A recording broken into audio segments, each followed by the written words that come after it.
noite. Boa tarde, boa noite, vamos chegando.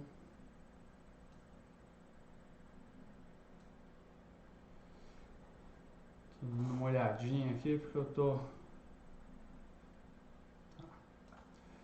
Voltamos a fazer no YouTube.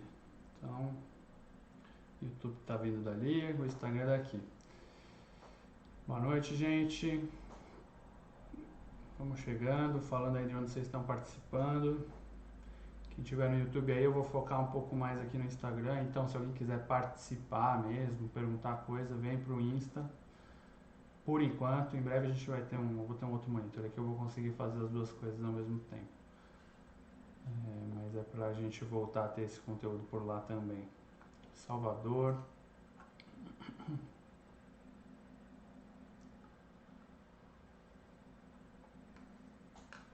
Enquanto vocês vão falando aí na sessão, eu vou pegar meu chá que eu deixei aqui do lado, só um segundinho.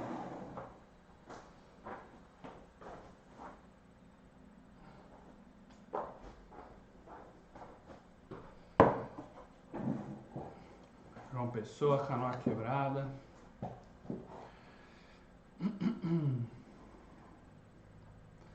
Legal. Bom, quem acompanha a página, às vezes as pessoas caem aqui, né, meio de surpresa, mas quem acompanha a página aí sabe que hoje a gente vai falar um pouco mais de Cristo e Krishna, né? Boa noite, André, tudo bom? Então, basicamente, duas figuras emblemáticas, duas figuras que todos já ouvimos falar. E Yogananda ele focava muito na similaridade, né, dos ensinamentos de Cristo e Krishna. Vou pegar outra coisa aqui para mostrar para vocês, mais um segundo.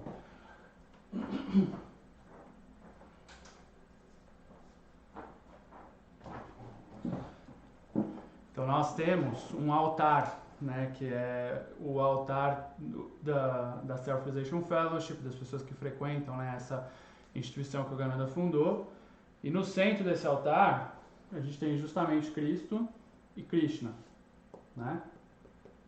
Então eles são a base aí do altar, dos ensinamentos do Yogananda. Ele foca muito na importância de ambos avatares. Então a ideia hoje aqui, né, como a gente está se aproximando do Natal, é falar um pouquinho mais aí sobre Cristo e Krishna, sobre as suas semelhanças. Mas antes disso, quero reforçar. Boa noite, Ivana, tudo bom? Sul de Minas, legal. Quero reforçar que começou há 2 semanas o movimento mundial de leitura da autobiografia de um yogi. Vou reforçar de novo, esse movimento cada um faz na sua casa, no seu tempo, no seu momento. Mas a ideia é que leiamos um capítulo por dia, né? Começou aí no dia 18 de novembro. Fazendo dessa forma, a gente termina a leitura desse livro, da autobiografia de um yogi, que é um dos 100 livros espirituais mais importantes do século XX, no dia 5 de janeiro, dia de aniversário de Paramahansa Yogananda. Não tem problema se vocês não conseguiram começar ainda, dá tempo de chegar no capítulo que a gente está e fazer essa leitura em conjunto. Olha nossos stories aí, depois vocês vão ver como tá legal essa leitura em conjunto aí. A gente tem uma hashtag, autobiografia 1 por dia, vocês conseguem ver mais lá nos nossos stories, mas para participar então, só para vocês ficarem sabendo. E lembrando que a gente está com todos os livros por conta do Natal com 20% de desconto, os kits com 25%, então é um momento bom aí para aproveitar também. Hoje a gente está na leitura do capítulo 16. Uma coisa que perguntam muito, né, por que Yogananda justamente ele falava tanto de Cristo se ele era indiano? E isso é um conceito um pouco errado que se tem, né, de que Cristo só é um mestre para os ocidentais. Na verdade, na Índia ele também é muito referendado, ele também é reverenciado, ele é uma referência. E vocês vão ver, conforme a gente caminhar nessa leitura em conjunto também da autobiografia de um yogi, né, o quanto isso é verdade. E o Yogananda, acho que a principal, né, coisa que ele trouxe pra gente em relação, né, quando ele coloca Cristo e Krishna no centro do altar, é essa proposta da união de todas as religiões. Né? Então isso é o que Babaji falava, o Lahiri, obviamente, Sri Yukteswar, essa linhagem aí de mestres que vieram antes de Yogananda. O Sri Yukteswar, que foi o mestre do Yogananda, nesse livro aqui na Ciência Sagrada, ele dedica um capítulo justamente para mostrar, para explicar como todas as religiões, na verdade, são baseadas numa mesma verdade, né? Como todas elas, na verdade, têm sim o mesmo propósito. O que vai fazer com que elas tomem ramificações completamente diferentes são outras questões que a gente pode falar também um pouquinho mais para frente. Mas o ponto, acho que é importante da gente ressaltar é esse. Então, o Yogananda lá nos Estados Unidos, ele criou, né, o Santuário do Lago, Lake Shrine. Nesse santuário, ele tem ele criou uma igreja, que é a igreja de todas as religiões. Na porta, né, desse templo, do lado de fora, tem pedras com os símbolos das principais religiões. Obviamente não ia dar para colocar de todas, mas as principais religiões estão simbolizadas ali, estão representadas ali, mostrando aí a intenção, né, dessa união de todas as religiões, que era algo que o Yogananda sempre falava, né?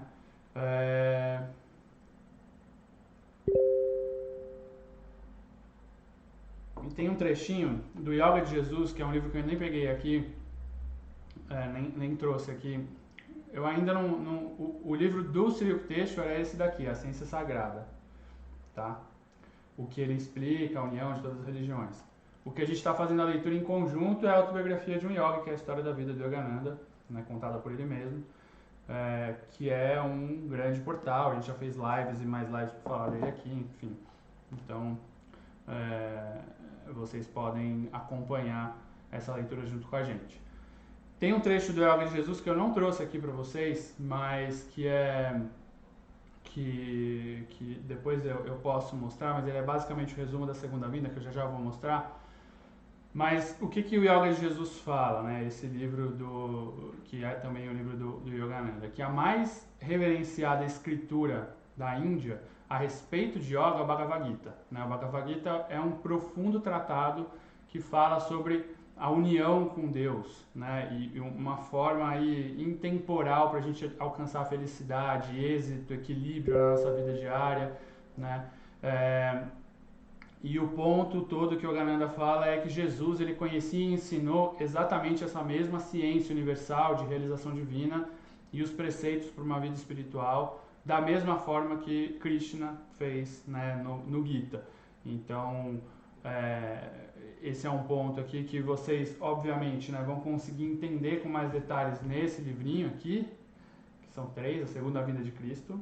A gente já vai falar mais dele, ou mesmo no Deus Fala com Arjuna, no Bhagavad Gita do Yogananda. Mas acho que é legal já começar com essa base, né? Entender que esses ensinamentos que a gente vê no Gita, a gente vê nos ensinamentos de Cristo também. E uma coisa que também perguntam volta e meia, perguntaram na live que a gente fez ano passado, até falando sobre esse mesmo tema, era de uma pessoa falando que ela ouviu dizer que Cristo é uma reencarnação de Krishna, né?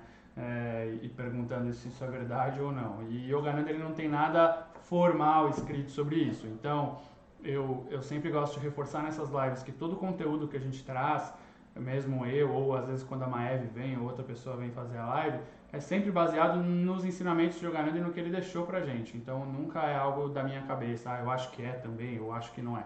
Isso não é o que importa, né? Então eu vou me ater aí ao que eu tenho de escritos e não ao que eu acho ou não acho, porque aí já ficaria uma opinião pessoal, e a nossa proposta aqui é trazer conhecimento mais próximo da fonte possível. Mas para falar um pouco mais sobre essa questão, eu vou trazer um trecho, né, do Yoga do Gita. Então, o Yoga do Gita, ele é um resumo do Deus Fala com Arjuna, do Gitão, que a gente chama, dá o apelido para ele, que é o Gita maior, que a gente também fala bastante em live. Esse aqui ele traz um resumo, né? Era o único que a gente tinha até pouco tempo, agora a gente teve o Gita Novo, né? Que é uma benção, um dos melhores livros para a gente poder estudar a filosofia da yoga, para a gente poder estudar, né, com mais profundidade yoga e a vida como um todo. Mas o que o Yogananda fala no Gitinha, né? Que é claro que a figura fundamental do Gita é Krishna, né? O Krishna histórico, ele está velado pelo mistério de metáforas das escrituras, da mitologia. Todas as escrituras, elas enveredam por muitas metáforas que acabam velando algumas coisas também, né? O ponto que a gente precisa entender é que Krishna e Cristo são títulos, né? Eles não são nomes. Então, o Krishna, na verdade, é o título que se concedeu a Yadava, que é o nome de Krishna. O Cristo é o título que se concedeu a Jesus, né? Então, é importante entender isso. Isso é um título que se dá à pessoa que chegou no estado de iluminação. A gente já vai falar mais sobre isso, mas já é legal começar essa conversa dessa forma. Então, uma das coisas que a gente percebe é que tanto Krishna e Cristo, tanto Jesus quanto Yadava, eles têm narrativas de vida parecidas, ou narrativas de vida bem próximas uma da outra, né? Então, os nascimentos miraculosos, os primeiros anos de Krishna e Jesus, que essa questão da perseguição, né? Enfim, vários fatos, isso pode fazer com que pessoas mais analíticas proponham uma concepção, né, de que os dois são um só, né? Mas Yogananda fala que isso é facilmente rejeitado com base em indícios históricos que você pode encontrar nos países aí de cada um. Mas já falo sobre isso, tá, Marlise? Mas nós temos muitas semelhanças, então vamos falar um pouco delas, né? Ambos foram concebidos divinamente. O nascimento e a missão dos dois, eles foram preditos, então havia uma profecia aí sobre o nascimento, sobre a missão deles, né? Jesus, ele nasce numa manjedoura, né? Num ambiente completamente humilde ali, né? Krishna nasce numa prisão, que os pais de Krishna, né, Vasudeva e Devaki, eles estavam sendo mantidos prisioneiros ali justamente por causa da profecia de que um dos filhos ia usurpar, ia pegar de volta o trono de Kansa, o trono do pai. Tanto Jesus quanto Krishna, eles conseguem fugir com êxito da perseguição do Estado, e, né, que tinham a intenção ali de matar eles. Por conta dessas profecias de que do que eles iam ser, né, em vida, e do que eles iam fazer. Então é isso, né? Existia um decreto que condenava à morte todas as crianças do sexo masculino, tanto na época de Jesus quanto na época de Krishna, né, para que eles fossem procurados e destruídos logo após o nascimento. O Jesus, ele era chamado do bom pastor, né? Ele era conhecido como um pastor. Krishna, ele foi o pastor de vacas, né? Ele foi um vaqueiro. O Jesus, a gente tem aquela história famosa dele sendo tentado, ameaçado por Satã no deserto. E Krishna tem diversas histórias de forças demoníacas que tentam assassiná-lo aí sem êxito, né? Então, assim, só fazendo uma pausa, assim, Buda fala Yogananda fala de Buda, e tem poemas, tem algumas falas, assim. Não é um mestre que ele se aprofundou tanto quanto ele se aprofundou em Cristo e Krishna, mas ele o considera, assim, um mestre iluminado, um mestre realizado. Acho que a gente teria infinitas possibilidades, né, de pessoas para falar, de santos para falar sobre. E Yogananda acabou tendo, né, como missão mostrar esse paralelo, justamente o que a Maeve está falando, porque eram mestres mais conhecidos em cada um dos polos, né? No Ocidente a gente tinha tem Jesus como uma referência muito maior, e no Oriente Krishna, né, por conta também até da população tal, indiana tão grande. E aí, enfim, a ideia era mostrar esse paralelo, né, a proposta principal.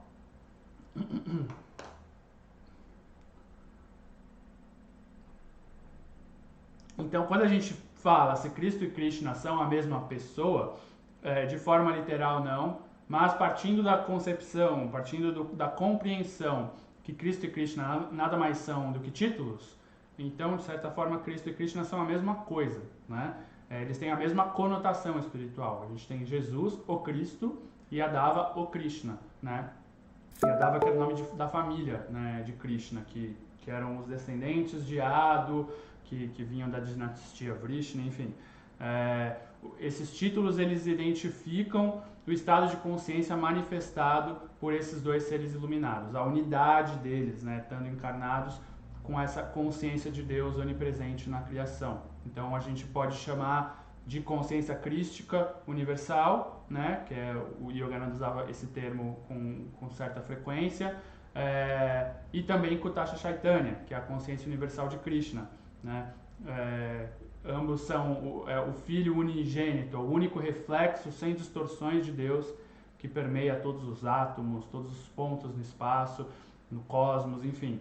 Então, Cristo e Krishna nada mais é do que essa totalidade da consciência de Deus manifestada naqueles que têm essa plena percepção da consciência de Cristo ou percepção da consciência de Krishna. Então, como a consciência deles é universal, a luz que deles emana é derramada pelo mundo inteiro, mas o ponto aqui é justamente entender que uma pessoa que se ilumina, ela também pode ser chamada de Cristo ou de Krishna, porque isso é um título que se dá e não é um nome de batismo, né?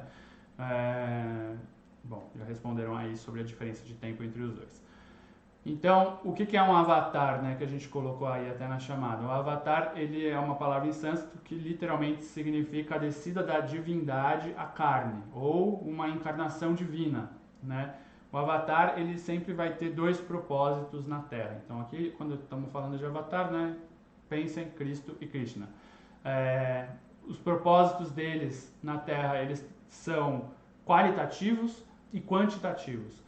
Então, do ponto de vista quantitativo, ele eleva o povo em geral, por meio dos seus ensinamentos, por meio, né, de tudo que eles fazem, por meio desses ensinamentos sobre o bem contra o mal. Mas, o que Yogananda fala é que o principal propósito de um avatar ele é qualitativo, que é criar outras almas de realização divina, é fazer com que outras pessoas também cheguem nesse estado de iluminação, ajudando a tantos quanto seja possível, né, alcançar a libertação, né, que é essa relação guru-discípulo. Esse é o principal foco, né, da vinda de um avatar. Então a gente tem como exemplos aí, falando dessas duas personalidades, desses dois mestres, Krishna e Arjuna, né, que é toda a história, o Gita inteiro nada mais é do que o diálogo entre Krishna e Arjuna, e Jesus e João, por exemplo, também, né. Bom, então isso aqui foi um pouco que eu queria trazer para vocês do Yoga do Gita, tá? Esse livro, como eu disse, ele é um resumo do Bhagavad Gita, do Deus Fala com Arjuna, que é um livro maravilhoso para quem está querendo se aprofundar nesse estudo de yoga e filosofia da yoga, enfim. Agora eu queria trazer um pouco para vocês, para a gente se aprofundar um pouco nessa temática, trechos da Eterna Busca do Homem. Eu sempre trago as referências para vocês entenderem que eu não estou trazendo da minha cabeça, tá, gente?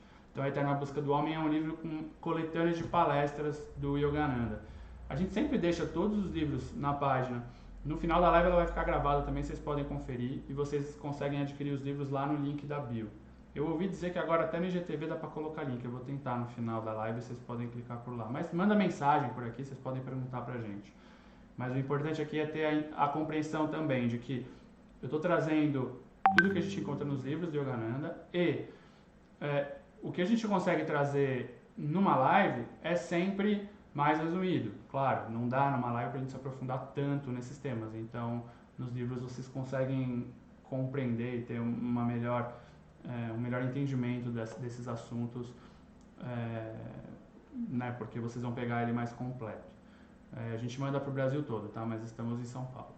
Então, na Eterna Busca do Homem, numa de suas palestras, Yogananda ele fala que mestre é alguém que refinou a sua consciência para conseguir receber e refletir perfeitamente a luz de Deus, né? Então, o exemplo que Yogananda usa muito é que o sol brilha igualmente sobre um pedaço de carvão e sobre um diamante, mas só o diamante vai refletir a luz solar, né?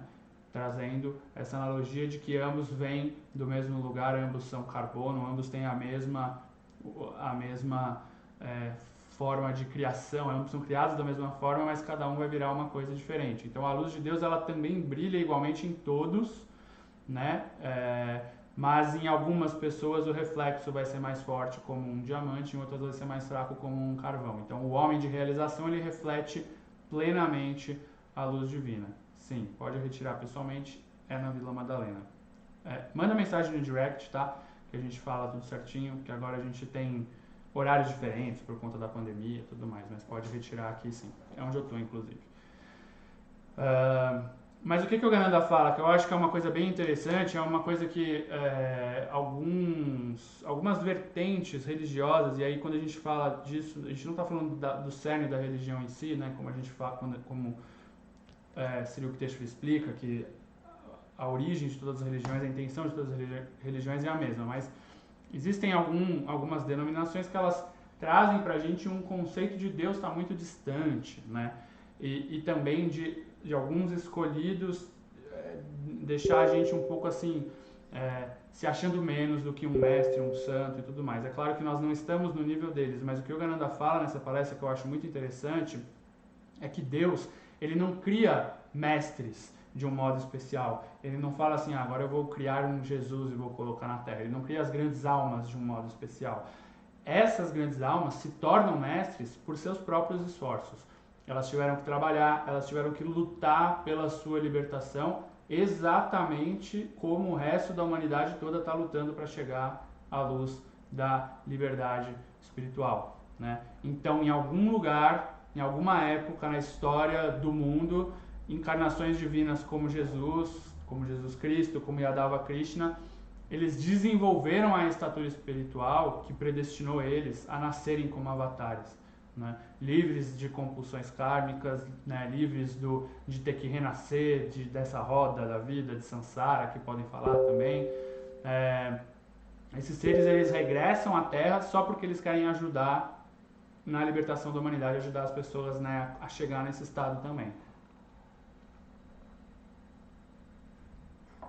Esse livro que a gente está falando agora é A Eterna Busca do Homem, tá? Ana. Então a gente vai conhecer um mestre de realização divina pelas suas obras espirituais, né? Dentre elas, os milagres não são as coisas mais importantes que eles podem ter feito, né? Alguns dos milagres que Cristo realizou, eles podem ser reproduzidos de outro modo por cientistas contemporâneos, né? Então, quanto ao aspecto espiritual, o próprio Jesus disse: aquele que crê em mim também fará as obras que eu faço e as fará maiores do que estas, né? Isso é uma das coisas para quem está acompanhando aí a leitura em conjunto da autobiografia de um yogi, é uma das coisas que a gente vê tanto lá, né? Então, milagres dos quais vocês apenas ouviram falar, Yogananda fala que ele viu serem demonstrados muitas vezes pelos mestres, né? Mas não é esse o critério da grandeza deles. Isso não é o que faz dos mestres os mestres. O poder de fazer milagres, ele chega com naturalidade aos que conhecem Deus, porque eles estão sintonizados com suas leis cósmicas, mas quem se apega aos milagres vai perder Deus, né? Ele que tem que ser a meta, não conseguir fazer milagres. Existe, né, em outros livros de Yogananda fala até mais sobre isso, sobre como conforme a gente vai evoluindo espiritualmente a partir da meditação, a gente vai desenvolvendo alguns siddhis, alguns poderes, yogis, mas quem se apega a isso vai voltar e tende a fracassar, né, nessa. Ninguém fracassa para sempre, mas vai ter um setback, vai voltar alguns passos nessa trilha de evolução espiritual. Então, o que o Yogananda fala é que a obra espiritual mais importante de um mestre é o seu triunfo sobre Maya, né? É o seu triunfo sobre a ilusão, de ter conquistado a realização divina que torna Deus supremo na vida, né, mais importante do que a própria vida. E o que Yogananda fala aqui também na Eterna Busca é que é impossível a gente fazer comparações entre os mestres ou entre os avatares e uma tolice tentar, né? Porque quando a gente está quando se está em união com Deus, são todos a mesma coisa, né? Todos são iguais perante Ele. Então, Yogananda fala que para ele, Krishna e Cristo eles estão acima de todos os mestres, por alguns motivos. Ele explica por quê. Ele não diz que os outros mestres eles são inferiores num sentido qualitativo e quantitativo que a gente estava falando agora. Mas o que ele explica aqui é Por que ele tem essa grande reverência a esses dois mestres? Primeiro, pela grandeza do seu sacrifício de Cristo, né, que influenciou o mundo inteiro. E Krishna, ele manifesta um aspecto diferente do Pai Celestial, de Deus, né? E é justamente o que complementa Jesus. Então, quando a gente tem Jesus como um renunciante, a gente tem Krishna como um rei, né? E o que ele fala? Que ele reverencia quem pode ser um rei e ao mesmo tempo conservar a sua divindade, né? Então, estar no mundo sem ser do mundo é dificílimo, porque você vive em meio às tentações, aos desejos, e no entanto você precisa continuar imune a eles. Então, Jesus Cristo e Bhagavan Krishna, eles deram ao mundo dois dos maiores livros de todos os tempos, isso que o Yogananda fala na Eterna Busca do Homem. As palavras de Krishna no Bhagavad Gita e de Jesus na Bíblia, né, no Novo Testamento principalmente, são manifestações sublimes aí da verdade, grandes modelos da escritura espiritual. Essas duas escrituras, elas oferecem essencialmente o mesmo ensinamento, isso que o Yogananda nos ensina. O cristianismo mais profundo, pregado por Jesus, perdeu-se de vista, né? Cristo ensinou devoção, Cristo ensinou yoga, como fez Krishna. E foi Babaji quem falou pela primeira vez, ele que trouxe essa intenção de demonstrar a unidade entre o ensinamento de Cristo e a filosofia da yoga de Krishna. Foi para cumprir essa missão que Babaji especialmente designou Yogananda. Então, ficou para a semana que vem, né, Maev e Carol, que estão aí, só para eu confirmar. Acho que semana que vem, ou na outra, enfim, mas a gente vai fazer uma live aqui sobre justamente os anos de Jesus na Índia e a infância de Jesus. A infância de Jesus e os anos de Jesus na Índia, que são histórias que nós temos nos evangelhos apócrifos, que são evangelhos que faziam parte da Bíblia, e num dado momento o Papa Constantino faz um concílio e fala, isso daqui não faz sentido pra gente, e ele é tirado da Bíblia, mas Yogananda ele faz a interpretação também em cima desses evangelhos, e é muito, muito legal, muito inspirador. A gente falou sobre isso ano passado, o pessoal gostou bastante, então a gente vai trazer aqui novamente para vocês um pouco aí dos anos de Jesus na Índia, quinta que vem, né? Isso, a Carol tá confirmando. Então vai ser quinta que vem, nesse mesmo horário e canal. A gente faz lives aqui todas as quintas, às 18h30. Talvez mais próximo aí de Natal, Ano Novo, a gente mude um pouco datas, por conta de férias e tudo mais. Mas a gente volta em breve. Mas para quem tá querendo saber, né? É todas as quintas, às 18h30. Isso, João. Na verdade, também, né, os 40 dias, enfim, o ponto aqui é que tem muito mais história de Jesus na Índia do que a gente já ouviu falar, né, e até relacionado à infância de Yogananda. Eu vou falar um pouquinho da infância deles dois também, porque tem ligações de Krishna e Jesus com coisas miraculosas, coisas da infância deles. Mas tem bastante documento, inclusive. Da mesma forma que a Bíblia não foi Jesus que escreveu, o Gita também não foi Krishna que escreveu, né? Ele é atribuído a Vyasa, que é um dos grandes sábios, o Veda Vyasa. Mas, enfim, isso não tira aí os sublimes ensinamentos deles. A gente sempre avisa quando mudar as datas, mas a semana que vem está confirmada e vai ser na quinta-feira mesmo. Então, é isso. A gente vai falar um pouco mais sobre isso na semana que vem. Assim, aí como, né, falaram aí, o Bhagavad Gita é Isso, André, exatamente, tá isso na segunda vinda. O Bhagavad Gita, ele é um capítulo do Mahabharata, tá? Que é essa escritura que foi escrita, né, pelo Vyasa. E dizem, né, que quem ditou aí o Mahabharata pro Vyasa foi o Ganesha. O que eu tava falando agora era a Eterna Busca do Homem, justamente. Deixa eu ver. Ainda estou falando agora da Eterna Busca do Homem. Então, só para complementar, né? Yogananda ele fala que quem trouxe esse interesse pela primeira vez de mostrar a unidade entre Jesus e Krishna foi Babaji. E Babaji incumbiu Yogananda com essa missão, né? Ele foi designado especialmente por Babaji para mostrar pra gente essa união entre os dois, entre o ensinamento dos dois. E essa complementaridade também, né, que a gente acabou de falar. Um pastor humilde, um rei, mas ambos com a mesma divindade. Muito bom, Clarice. Então vem aí na semana que vem. E aí, só para complementar, eu já disse antes, mas esse livro aqui é o livro justamente que o Sri Yukteswar ele escreveu a pedido de Babaji também, tá? Mostrando que não tem nenhuma discrepância entre as escrituras do Ocidente e as escrituras do Oriente, então vale muito a pena. Para quem nunca ouviu nada sobre Krishna e Yogananda. Na verdade, o primeiro livro, para quem nunca ouviu nada, é a autobiografia de um yogi, tá, gente? É esse livro que a gente está lendo em conjunto. Então, olha nos stories aí, é muito legal esse processo da leitura em conjunto. Vocês podem participar aqui com a gente. O Cadu aí sempre presente, né? Vocês mandam reflexões, a gente está fazendo bastante pergunta também. Para vocês entenderem mais de Yogananda, vocês já vão entender um pouco mais esse contexto de Krishna. Depois você pode se aprofundar com outros livros, mas esse é o que a gente recomenda como porta de entrada. É um dos 100 livros espirituais mais importantes do século XX. Eu gosto de falar que é desperdiçar uma encarnação a gente vir e não ler esse livro. Então, Yadava Krishna, ele é o Cristo dos hindus, né? Esses dois grandes avatares, a gente tem Yadava, a gente tem Jesus, eles manifestaram plenamente essa consciência crística, ou Kutasha Chaitanya, ou a divina inteligência diretriz, né, que se encontra em cada átomo da criação. Isso é chamado de formas diferentes, mas a ideia é a mesma, né? De Cristo e Krishna, a gente aprende que o propósito da religião é expandir a consciência humana e unir ela a essa consciência crística, ou a essa consciência de Krishna, Kutasha Chaitanya. E como que a gente pode fazer isso? Esse é o grande ensinamento deles.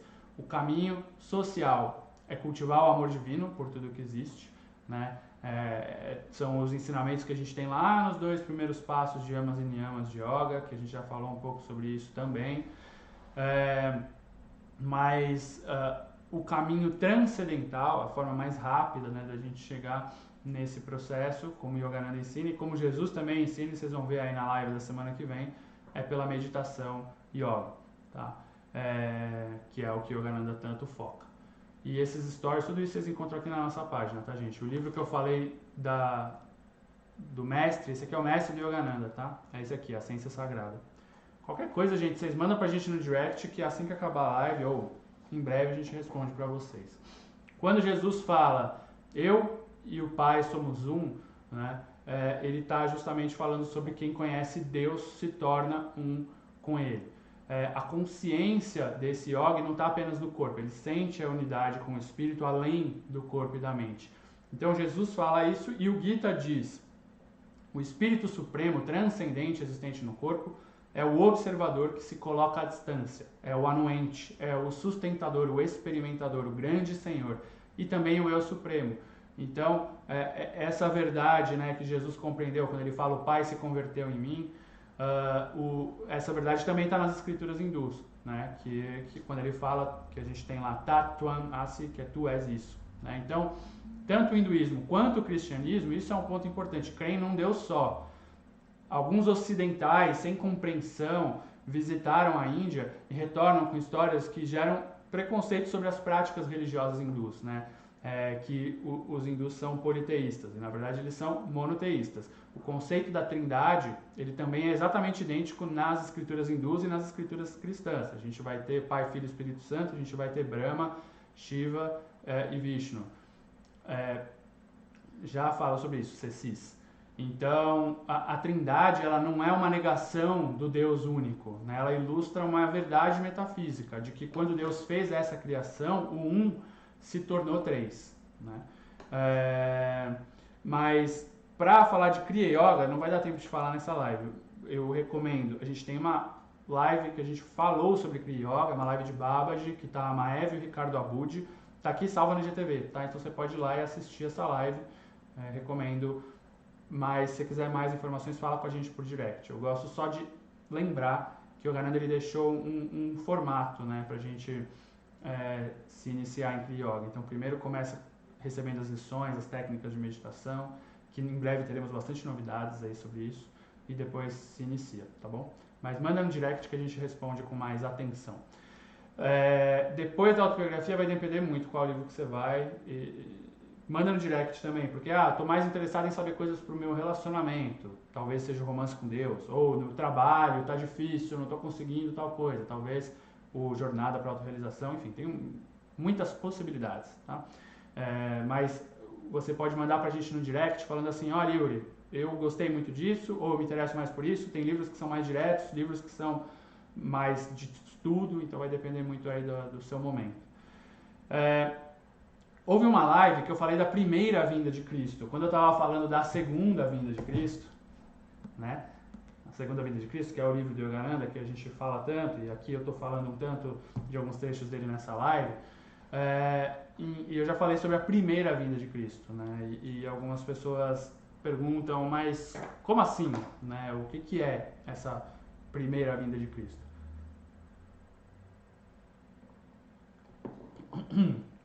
Então, o que o Yogananda nos explica?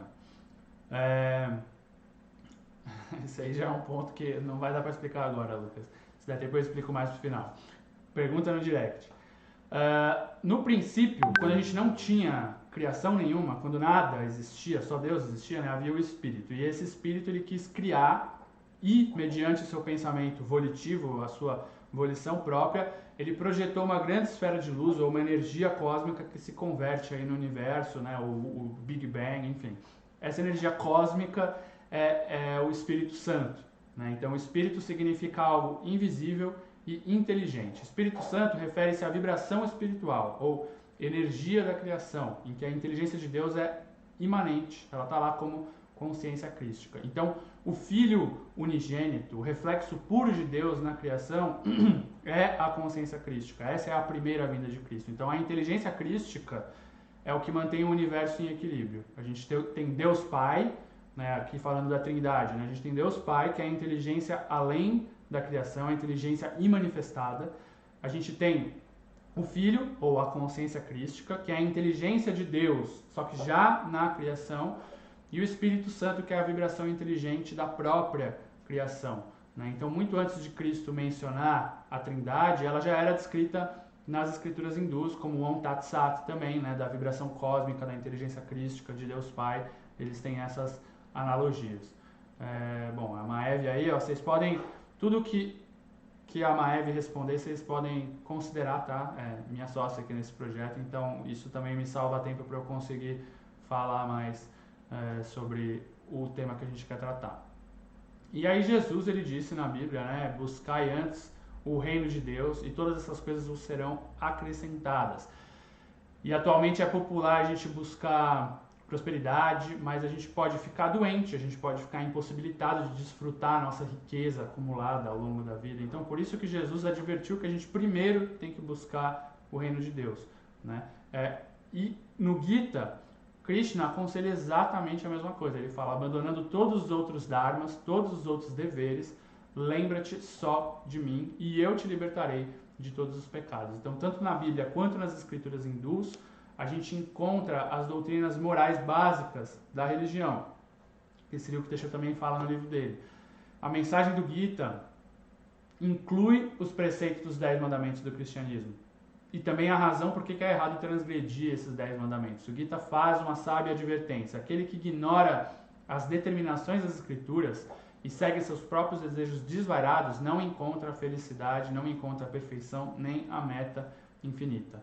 Você pode ser moralista sem ser religioso, mas os princípios éticos, eles são o fundamento necessário para a prática da religião. Porque a verdadeira religião é mais profunda que a moralidade, ela é o contato com Deus, né? Então a gente não tem que se concentrar nos nossos próprios defeitos, a gente não tem que se considerar pecador, né? A gente tem que afirmar que nós somos filhos de Deus e prender-se ao que disse Jesus. Eu e o Pai somos um, né? E aí, antes de continuar, sobre Kriya Yoga, que tem um monte de gente falando aí, gente, o que eu recomendo? A live que eu já falei, que está salva aqui no IGTV, mas participem da leitura em conjunto que a gente está fazendo da autobiografia, de um capítulo da autobiografia por dia, porque tem um capítulo que se chama Kriya Yoga, que aí vocês vão entender um tanto melhor como ela funciona. Mas a Maev deu um resumo aí, legal. Agora um ponto legal, né, que algumas pessoas elas podem achar que, mas e essa diferença aqui entre Cristo e Krishna? Né? E a gente vai mostrar que não é uma diferença na verdade.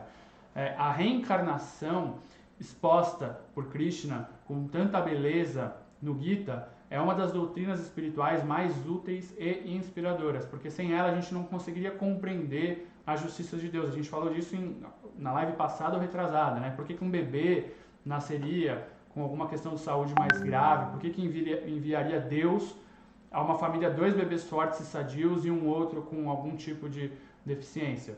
Se nós somos feitos à imagem de Deus, onde está a justiça nesse cara? E o Yogananda fala que só a reencarnação explica isso. A gente precisa voltar repetidas vezes até reconquistar a nossa perfeição perdida. E quem se tornar perfeito não vai mais precisar voltar à Terra. Quem superou o desejo está unido com Deus.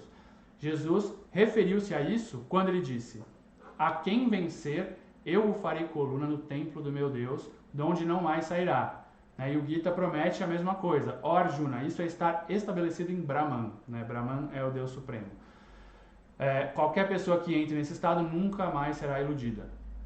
Agora o ponto é que o cristianismo primitivo ele ensinava a reencarnação. Jesus revelou que conhecia essa verdade quando ele disse: Elias já veio e não o conheceram. Então entenderam os discípulos que lhes falara de João Batista. Quando ele disse Elias já veio, ele quis dizer que a alma de Elias reencarnara-se no corpo de João Batista. Isso está nos evangelhos apócrifos, a gente vai falar um pouco mais sobre isso na semana que vem. Pronuncia Sri Yukteswar.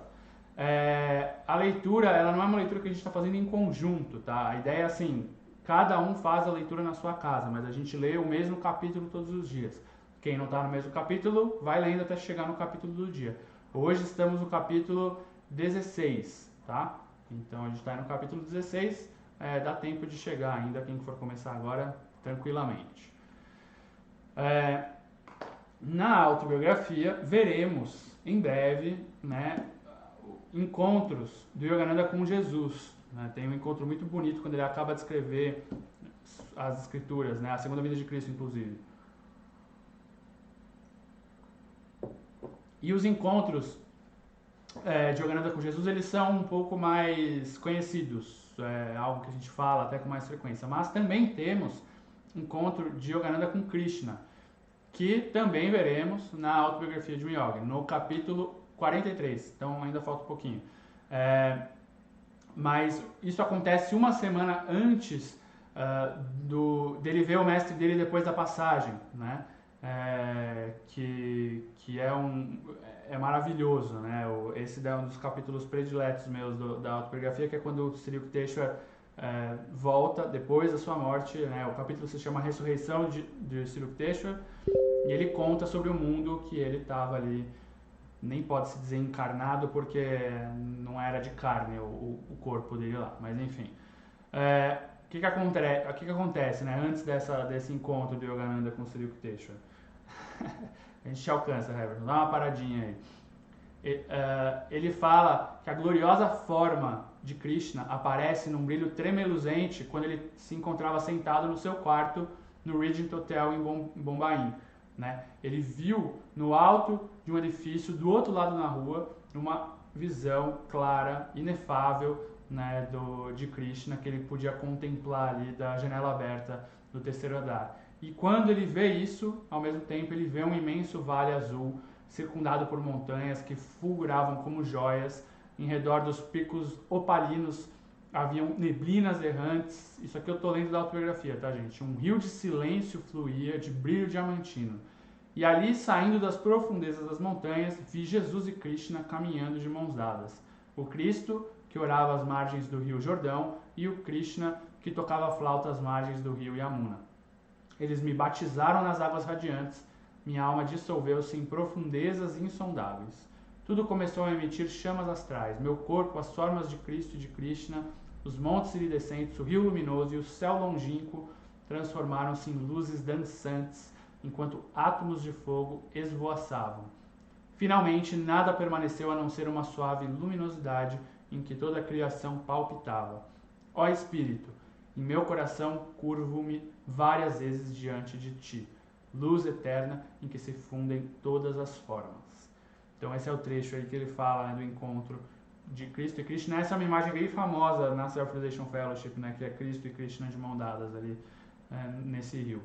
Então, continuando, temos mais... Acho que vai dar tempo de tudo isso.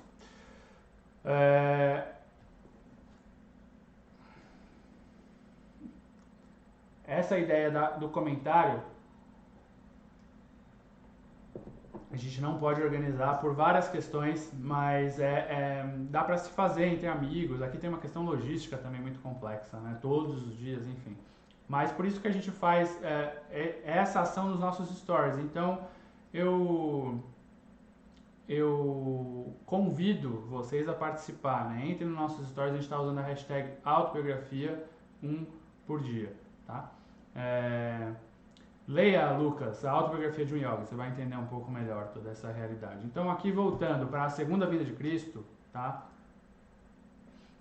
Yogananda nos fala que por causa desse amor onipresente de Deus, né, que ele considera Krishna e Jesus Cristo, avatares do Oriente e do Ocidente, como supremas expressões da consciência crística ou da consciência de Krishna, Kutasha Chaitanya, né, essa Kutasha Chaitanya universal, porque nele estava evidenciada no mais elevado grau a encarnação do amor e da compaixão de Deus. O amor de Krishna conferiu ao mundo a yoga, que liberta do mar do sofrimento por meio da meditação científica, da ação correta, né?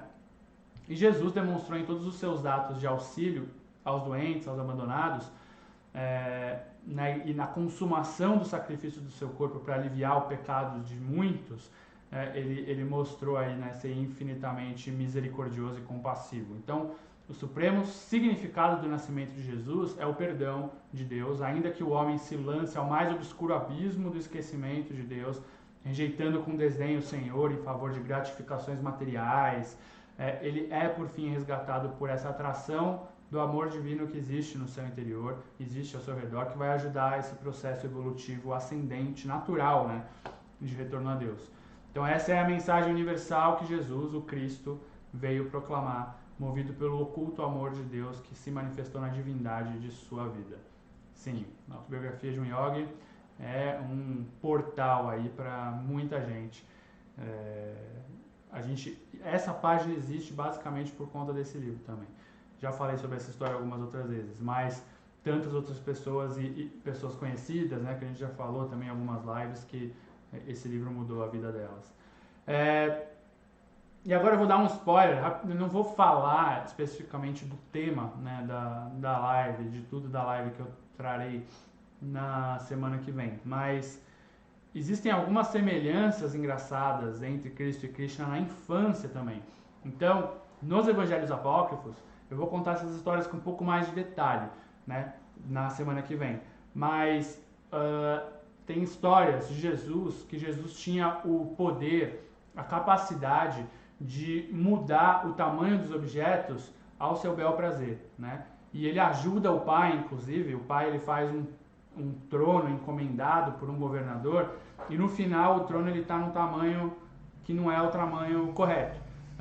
E aí o Jesus vai lá e fala, puxa de um lado que eu puxo do outro, e eles colocam e acontece um milagre ali e o trono fica do tamanho certo. Eu vou contar isso com mais detalhe na semana que vem. Mas tem vários relatos de Krishna com exatamente a mesma ação, né? Exatamente os mesmos acontecimentos de mudar as coisas de tamanho. Então você tem uma história a respeito de Krishna que relata essa habilidade de mudar o formato de objetos materiais, né? Então ele era adorado por todas as ordenhadoras do vilarejo, né, que se mostravam indulgentes com as travessuras. Krishna era conhecido por ser uma criança muito travessa, né, e serviam para ele os estoques delas de coalhada, de leite, de queijo. Só que aí tem um dia, né, que Krishna vai longe demais. Ao tentar alcançar a coalhada, ele quebra o recipiente, né, no qual a sua mãe bateu o leite fresco para transformar ele em manteiga. E aí o que ela faz? Ela tem a ideia de prender ele numa moenda de pedra e desse modo interromper, ainda que de forma temporária, um pouco das suas travessuras. Aí ela vai buscar uma corda para amarrar em torno da cintura dele, só que quando ela tenta dar o nó na corda, ela fica muito curta. Aí ela vai lá e busca um pedaço de corda maior e quando ela volta, ela vai lá, tenta colocar na cintura de Krishna e ela percebe que era muito curta também. E finalmente toda a corda da casa tinha sido trazida, mas ela ainda era insuficiente para amarrar uma cinturinha da criança divina. Depois que uma multidão tinha se reunido e se divertia com a situação da pobre Yashoda, Krishna teve pena da mãe e se deixou amarrar com segurança aí a moenda de pedra. Né? Tem essa história que o André está falando, né? Que Krishna pega a colina e levanta ela e impede que a sua vila seja inundada ou que as pessoas morram afogadas, enfim, e salva eles de uma tempestade por conta do rei Indra lá, enfim, seria uma outra história aí mais longa, mas tem isso também. O livro, gente, primeiro para todo mundo é a autobiografia de um yogi, tá? Então, para quem está querendo, Marcelo, eu não vou mais estar aqui quando vai acabar a live, eu vou embora. Mas você pode vir amanhã pegar, tá bom?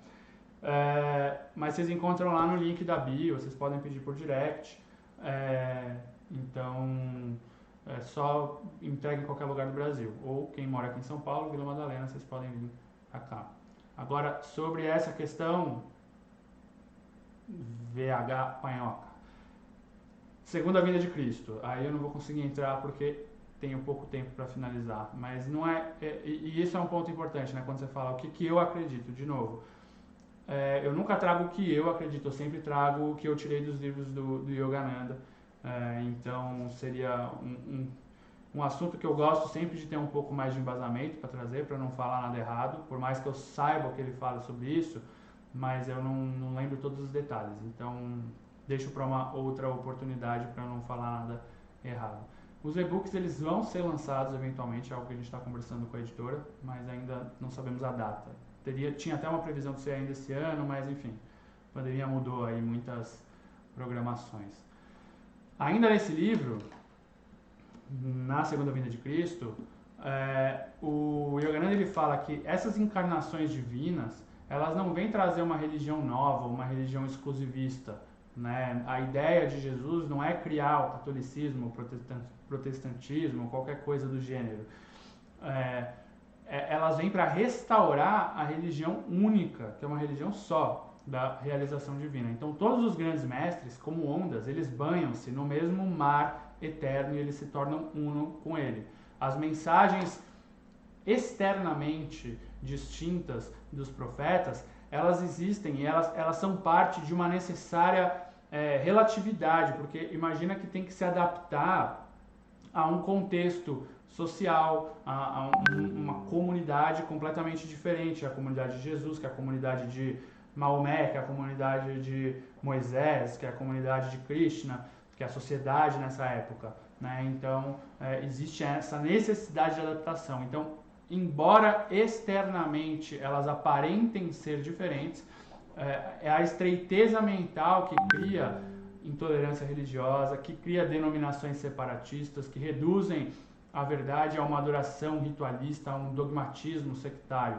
Né? A forma ela acaba sendo confundida com o espírito. Então, a mensagem essencial de autêntico contato entre o homem e seu Criador é diluída aí pela ignorância. A humanidade acaba bebendo dessas águas poluídas e não compreende de modo algum porque sua sede espiritual permanece. Somente as águas puras podem saciar uma sede opressiva. E isso é um ponto que, agora não vou lembrar exatamente o Yogananda fala, mas ele fala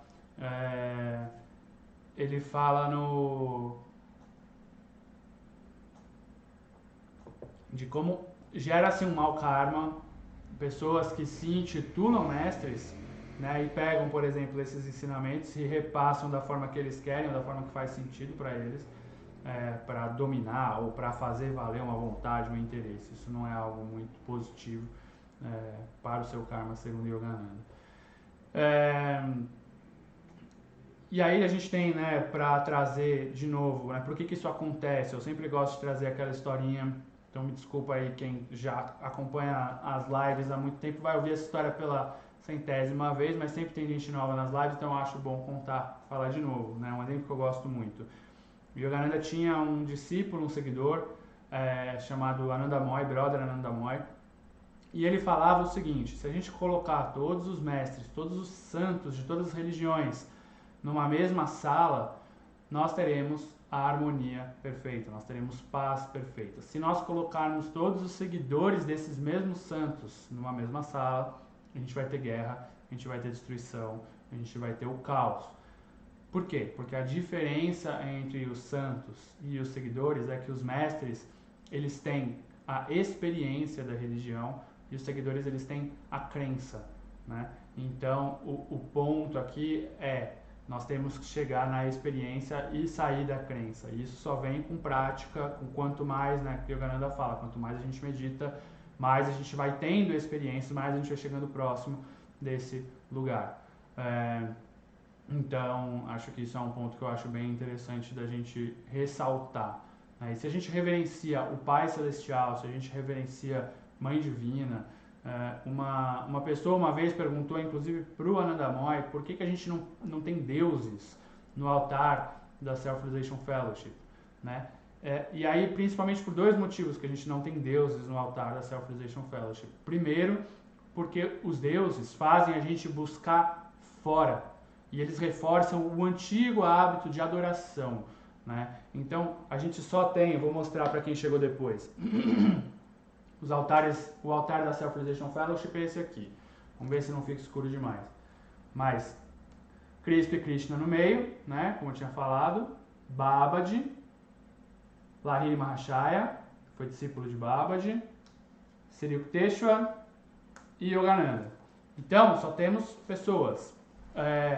E por que isso, né? Porque ter apenas seres humanos nos faz lembrar que nós também podemos chegar lá. Se a gente tivesse um Deus, se a gente tivesse uma deidade, a gente vai ter ainda um conflito, a gente vai ter essa intenção de buscar fora, né? E o Anandamoy, quando ele conta essa história da sala, dos mestres e dos seguidores, ele fala muito, né, ele reforça muito esse ponto de como muitas religiões frequentam a Self-Realization Fellowship, que é essa instituição que o Yogananda fundou. Da mesma forma que Lahiri Mahashaya iniciava muitas pessoas, né, de todas as religiões, de todos os credos. A gente tem budistas, judeus, hinduístas, muçulmanos, cristãos, até ateus, frequentando a Self-Realization Fellowship, porque o que importa é a técnica de meditação, que é uma técnica científica que ela independe da sua crença para você ter resultado. Se você fizer ela de forma correta, se você seguir os preceitos ali, que quem quiser saber mais, pergunta no direct, mas se você seguir isso, você tem resultado, sendo ateu, sendo cristão, sendo muçulmano, budista, judeu, hinduísta, qualquer seja a sua crença, denominação. E é dessa forma que a gente sai da crença e a gente chega na experiência, tá? E aí então, continuando, só para finalizar aqui o que eu queria trazer para vocês, né, que o Anandamoy inclusive fala, que Jesus no Segunda Vinda de Cristo, ele fala algo que é tão comum no hinduísmo e no cristianismo ele era algo corrente, ele era algo comum, mas até esse concílio, que eu vou falar mais na semana que vem, que é o concílio de Constantino, que ele tira os evangelhos que hoje são considerados apócrifos, Jesus, ele falava, na verdade eu te digo que aquele que não nascer de novo não pode ver o reino de Deus, né? E aí, como pode um homem nascer sendo velho? Pode, porventura, tornar a entrar no ventre de sua mãe e nascer? Né? Então essa é a pergunta que é feita e é o que Jesus fala. Então aqui, né, essas palavras escolhidas por Jesus, elas mostram a sua familiaridade com a doutrina espiritual do Oriente relativa à reencarnação. Então, um dos significados que decorrem desse preceito é que a alma precisa nascer repetidas vezes em vários corpos até que tome consciência novamente da sua perfeição inata. É uma falsa esperança acreditar que por ocasião da morte corporal a alma ingressa automaticamente numa eterna existência angelical no céu. Então, todas as religiões autenticamente reveladas se fundamentam no conhecimento intuitivo. Cada uma delas possui uma particularidade esotérica, com X, exterior, e um núcleo esotérico, com S, um núcleo interior, né? Então, o aspecto exterior, ele vai ser a imagem pública, ele vai incluir preceitos morais, ele vai incluir um código de doutrinas, de dogmas, de dissertações, de regras, de costumes, que orientam os seus seguidores comuns, né? O aspecto interior, ele vai incluir métodos que se focalizam na autêntica comunhão da alma com Deus. Então, o aspecto esotérico com X é o aspecto para as multidões e o esotérico, com S, é para uma minoria fervorosa. É o aspecto esotérico da religião que conduz à intuição, ao conhecimento direto da realidade. E às vezes mede-se a manifestação de Deus na vida, dos seres divinos, pelo bem quantitativo e qualitativo que eles fazem. Mas as grandes almas que manifestam Deus em plenitude também estão unidas a Ele. Por isso é impossível fazer comparações entre os mestres, né? E é impossível, e é uma tolice tentar, porque a gente não está, eles estão todos em união com Deus, eles são todos a mesma coisa, todos são iguais diante dele. Mas Yogananda ele frisa, e vou terminar com esse conceito, né, de que para ele Krishna e Cristo são, né, pairam acima de todos pela grandeza do seu amoroso sacrifício, que Cristo influenciou o mundo inteiro, e Krishna manifestando esse aspecto diferente, né, que ele não era um renunciante, ele era um rei que conseguiu conservar a sua divindade da mesma forma, tá no mundo sem ser do mundo. Sim, então, aí o ponto, e eu sempre gosto de trazer isso, né? Quando eu falo aqui que eu não estou falando da minha cabeça, é por isso que é tão importante esse aspecto. Porque se eu estou trazendo, essa página se chama Yogananda Brasil, porque nós referendamos e nós temos compreensão de que Yogananda é um mestre realizado, um mestre que tem acesso à fonte. Então, eu, como Yuri, poderia ter outra interpretação, mas eu vou buscar uma fonte de alguém que tenha aí um nível maior de esclarecimento e de compreensão. Então, o que a gente está trazendo aqui não está aberto para, eu acho isso, eu acho aquilo. Na verdade, aqui seria falar o que o Yuri acha que o Yogananda está errado. Quem sou eu para falar isso? Eu, né, sigo aí os ensinamentos dele porque eu vejo tanta sabedoria e vejo como tem tanta compreensão profunda e simbólica que a gente muitas vezes não tem capacidade de acessar. E é justamente isso, Marcelo, né? E é que a gente entra de novo na diferença de alguém que tem experiência, que é um mestre realizado, e de quem tem a crença, que somos nós, que ainda não chegamos no nível de mestres realizados, tá bom? Legal, Carolina. A reencarnação ela não acontece apenas na Terra, segundo Yogananda, tá? A Terra ela é parte importante desse processo de reencarnação, mas você tem planetas menos densos e você tem planetas mais densos. Então, enfim, vai depender muito do nosso estado evolutivo, vai depender muito da onde a gente está. Mas, por exemplo, na Autobiografia de um Yogi, que é esse livro que a gente está lendo em conjunto, no capítulo que Sri Yukteswar volta e conta sobre o Hiranyaloka, que é o planeta que ele está lá, não é nem exatamente encarnado, porque lá não tem carne, é uma forma muito mais sutil, ele explica como que funciona ali e como é tudo muito mais sutil do que o que a gente tem aqui. Então, Yogananda também fala de planetas mais densos que se você acumular um karma muito negativo, você vai ter que encarnar ali e depois voltar para cá. Mas a Terra acaba tem um papel muito importante nesse nosso processo evolutivo. Mas, gente, a gente pode fazer uma outra live só para falar de reencarnação. Acabou sendo um tema, né, que eu quis trazer justamente para mostrar, né, que Jesus também falava de reencarnação. E Yogananda deixa isso daqui muito claro na segunda vinda de Cristo. E esse é o ponto, né, a diferença da crença e da experiência. Então, quem quiser se aprofundar mesmo, leia a segunda vinda de Cristo, eu recomendo. Mas vamos fazer uma live que a gente pode falar só sobre isso, como ele falava, porque aqui eu estou trazendo um trecho mínimo dos evangelhos apócrifos. Mas Yogananda, ele destrincha aí muitos outros trechos nos próprios evangelhos, não só nos apócrifos, tá? Nos próprios evangelhos que a gente tem na Bíblia, tem muita simbologia ali falando da reencarnação, falando dos chakras e tudo mais.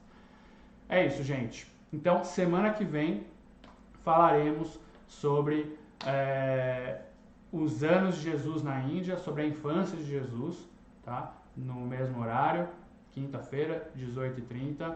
E obrigado pela presença e espero vocês aí na semana que vem. Namastê e até uma próxima.